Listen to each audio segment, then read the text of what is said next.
So glad you tuned in. Let the movie talk begin. So we'll talk about Network because that's what we both watched. It blew my mind. Me too. And it was first of all, how much of it I remembered, like, because I probably haven't seen it since I was in college, or maybe one time after that, and how much of it is still accurate, and like not only accurate but shocking. In fact, I didn't even. This is the first viewing I've seen where I really the first hour was to me the most jarring, because one of the things that she wants to do, that Faye Dunaway, who is excellent. This is another one of those times when there's a character, there's a woman, I don't care what she looks like, I wouldn't spend 5 minutes with that chick. And by the way, the next time I send an audience research report around, you'd all better read it or I'll sack the fucking lot of you. Is that clear? And they, I saw in the trivia that they said, this is a character with no redeeming qualities. She's only about business. All business. And if you make her sympathetic, I'll cut that part out of the movie. Lumet told her that. Well, she won the Academy Award. She won the Academy Award. Peter Finch won Best Actor. He had passed away. Peter Finch in Network. Accepting the award for the late Peter Finch, Mr. Paddy Chayefsky. There's no reason for me to be here. There's only one person who should be up here accepting this award, Mrs. Peter Finch. Are you in the house, Alita? Come up and get your award. I want to say thanks to the members of the Academy and my husband. I wish he was here tonight. And Beatrice Straight won Best Supporting Actress as William Holden's wife. She is only on screen for 5 minutes and 2 seconds. It's a record. That's crazy. And she makes the most of it. Well, it also won Best Screenplay, too. It won Best Screenplay. Not Best Picture. That picture that year was Rocky. That's right. Which is a great movie. I can't really take away from Rocky. But that's not as good as Network, no matter what. I mean, there's something about the way Sidney Lumet tells this story, and it's so it reminded me of Paul Thomas Anderson, really, and because the storytelling's a lot of kind of individual stuff, and it's like the chain of events that have to happen to keep him on the air after he has his first meltdown. Yeah, it's just fascinating, and it was so good, and it's now.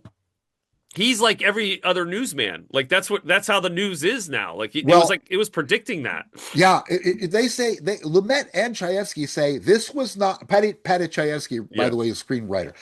We didn't say it, but they said it just wasn't a satire. We weren't making it a satire. We were making it. This is where the world is going. And now it's like 40 years later, and there's a part of that most shocked me was this is 50 years later. Okay, 50 now. God damn. I saw that movie in the theater. Yeah. I saw that movie in the theater with my dad like I was 13 years old. I don't think I understood it at all. But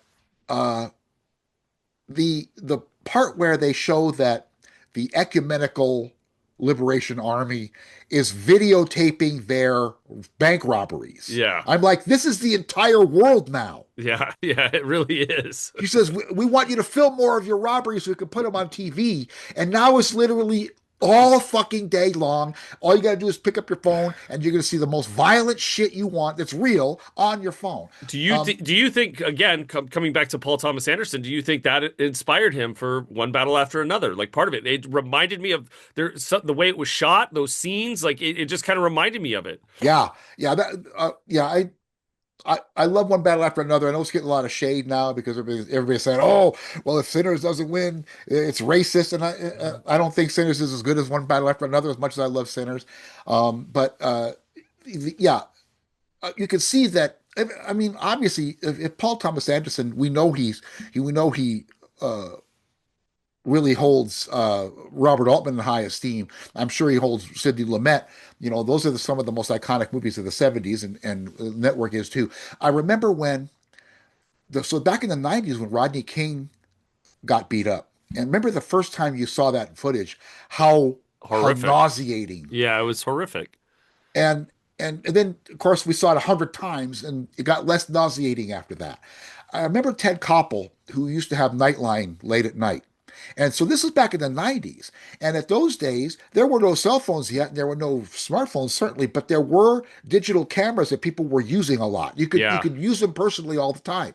And he said that we're entering a new world where people who you wouldn't expect to be able to,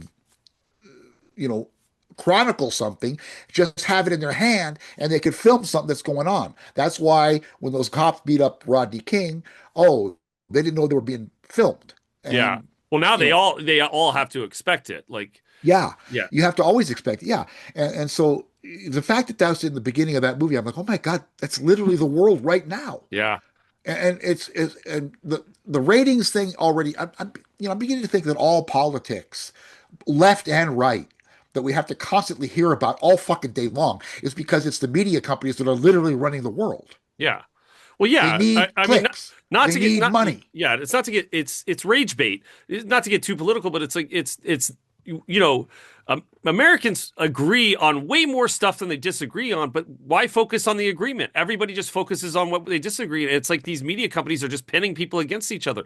It's terrible. And it's like where you get your news from, it just that influences your bubble. And I mean, I'm only talking about that because thematically, that's what Network is like. It's and what his character is doing, what Finch's character is doing is he's trying to like quell that. You know what I mean? Like, it's such you have that big speech that Ned Beatty gives, which is, by the way, stupendous.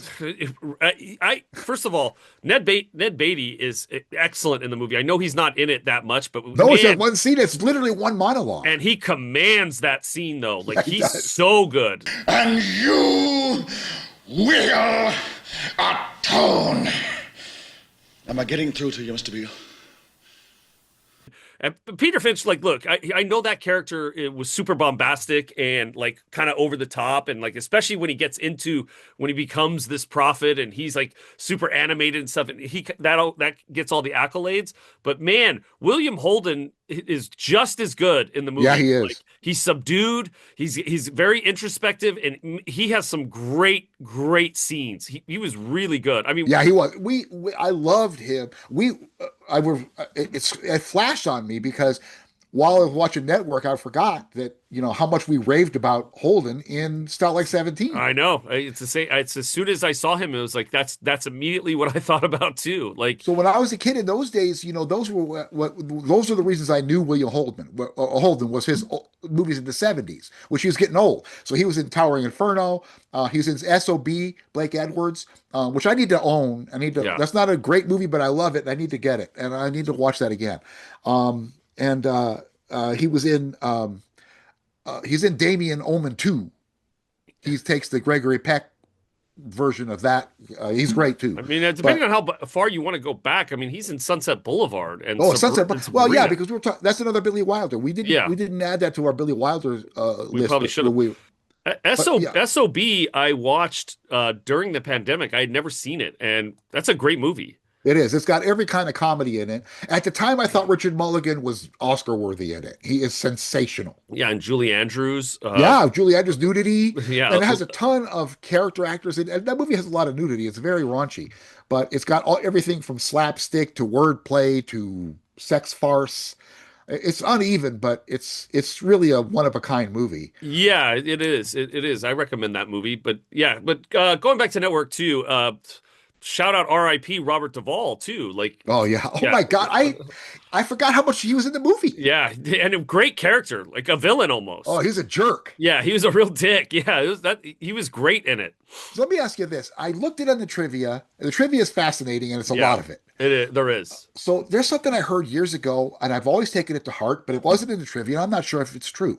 So I love the scene where Peter Finch as Howard Beale is laying in bed, and he goes, "Yes, why me?" And he's obviously being talked to from a disembodied voice, which he describes as a sibilant, screaming, faceless voice. It's not God. He makes sure to tell us that. Yeah, by a shrill, sibilant, faceless voice. I couldn't make it out at first in the dark bedroom. But I heard years ago, and I need to find if it's true, that's a true story based on Peter Sellers, who came to either Blake Edwards or to Stanley Kubrick, whoever he was working with, and said, last night, the voice came to me and told me blah, blah, blah. And I heard it's based on something that Peter Sellers did. And Peter Sellers was very mentally offbeat, all the time. He's known for it. So I wonder if that's true. I looked this time, and I never saw it again, so it maybe not be true. It's one of those things that may be apocryphal, that becomes true after it's been retold. But I haven't heard a lot of times. So maybe it's false, but I love that part in the movie. It's really good.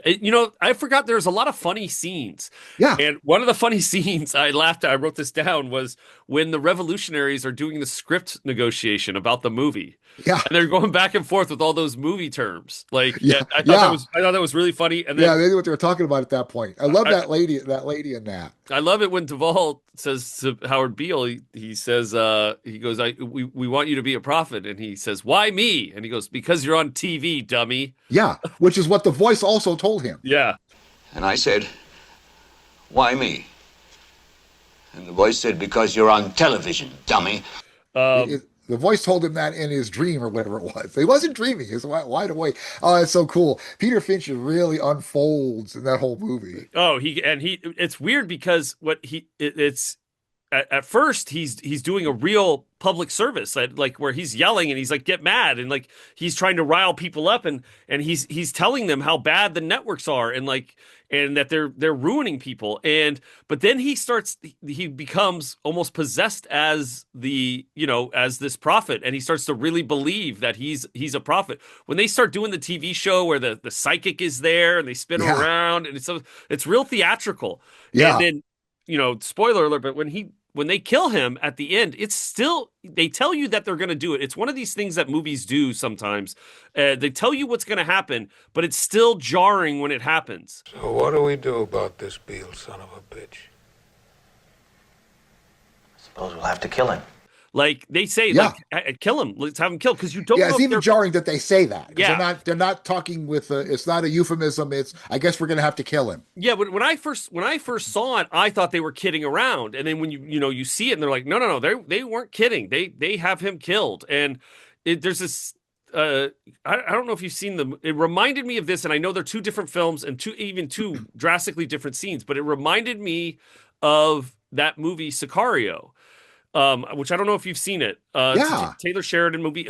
There's a scene. It's actually my buddy that I went to college with. My buddy Victor is in a scene where they're all about to go into Mexico, and he's above and he's giving them the mission plans. But he tells them exactly what's going to happen.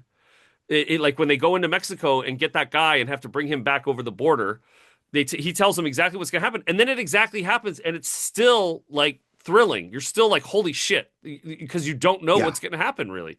It is a shocking moment. And then I love it because boom, they shoot him, he's a bloody man, and then roll credits, that's it. Yeah. I went through the roll credits, and it's like, it's even jarring that that's the end of the movie. Yeah.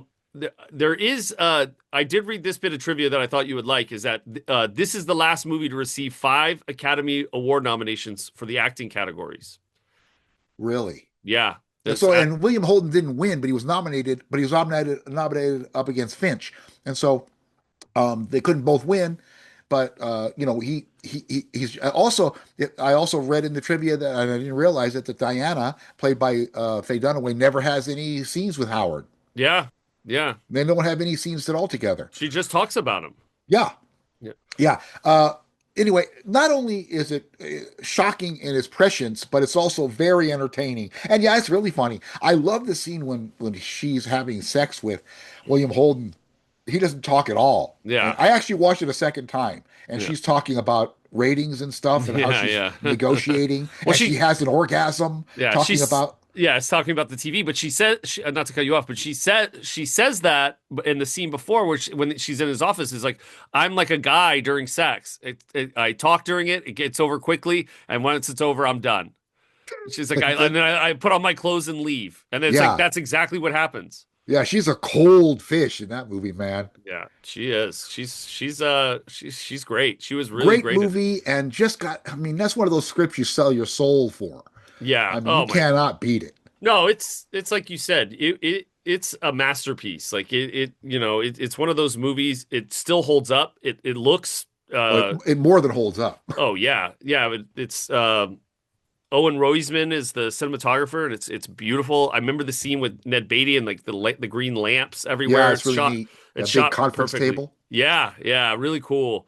But same Yeah, I loved him same in guy that. who shot The French Connection. He's a great cinematographer. He shot Tootsie. He's known. Oh, Tootsie is another one on my comedy list. Yeah, yeah. I definitely got to rewatch that. Yeah, and if you like cinematography, follow Owen Roisman, because like he did some like French Connection, Tootsie, The Exorcist. Like he was a follow him where? Just watch his movies. You know, oh, okay, like good. watch his... I didn't tell you, but I finally realized I got to get off TikTok, so I deleted it. Oh, good. Yeah, that TikTok's not great. I think I was getting more cons than pros from it. Yeah. So, but I was getting movie ideas about movies we may not. You know, the not better know place about. to watch that, and not to support a big tech company, but the better place to watch those things, I feel, is Reels. It's a less aggressive algorithm. So Reels? if you're Reels on Instagram, Oh, so it's like TikTok. it is like you swipe through them and you watch. It does have an algorithm, but I feel like it's less aggressive. And Oh, I never heard of it. yeah, it's Instagram. You've heard of it. But I like that. There was a couple of movie guys that we've talked about that we've seen on TikTok, but I'm pretty sure they're on YouTube anyway, which I still have YouTube. So, yeah, I just don't want any social media. I don't want to see no politics or anything. But yeah, anyway, I know I always love Network, but this is one of the best movies I've ever seen. Same. They're just sensational. And by the way, Peter Finch was a very famous, British actor. I've never seen him in any other movie that I know of than this. He was phenomenal. He was phenomenal in that. And it's his last film. And apparently he was having heart trouble. He would get tired. They say that if you read in the trivia, that he, in his long speech of I'm mad as hell, I'm not going to take it anymore, where he's wearing the raincoat and he's all wet. Yeah. And it's a long speech. And he gets up and walks around, and they tried to do it in one take, but halfway through the take, he got tired. Yeah. And had to stop. And so then if you see the movie, it's the first take is the first half and the second take is the second half. You never know it, but he was getting sick. Apparently, he had a heart problem. He had a heart attack. He's another one of those actors, that just literally just dropped dead. J.T. Walsh, Adolph Caesar, just die, just boom. Oh. No illness, no hospital. Yeah, nothing. no warning. Yeah, it was just over. But he's great. Well, that's still one of the most iconic movies, and still a line that you hear all the time. Yeah. Oh no, that's what it says. One of the most quoted movie lines in history. It's like number 15 on that list. Another one of those, like, you need a bigger boat. You're going to need a bigger boat. Young people who say those lines, I remember when we were doing working from home with Television City on Zoom, and a young girl named Danny who used to work with us, and she's a good movie buff, and we said, oh, would you go look up blah blah blah something for work? She goes, why, certainly. Are you sure this work will be in competent hands? Certainly, we're all incompetent. Oh! And I said, you know Curly? You know Curly Howard? No, she didn't know what the Three Stooges even was. I said, that's the Three Stooges. Or people who go, hamana, hamana, hamana, hamana, when they get scared, hamana, hamana, hamana. That's Ralph Cramden. Hamana, hamana, hamana, hamana. That's right out of the Honeymooners. That was his shtick. Yeah, or to the moon, to the moon, Alice. Talk about not politically correct. Yeah. Sun eyes creeping over. Hi, this is AI Zander. Thanks so much for watching. Let us know your thoughts in the comments down below, and please like and subscribe for more content from the Dudes. If you want the full audio, we have a daily podcast called Dudes on Cinema Podcast, available on Apple Podcast, Spotify, or your favorite podcasting app of choice. Thanks for having low standards. Shouts out. We'll dissect every plot, every start, every scene.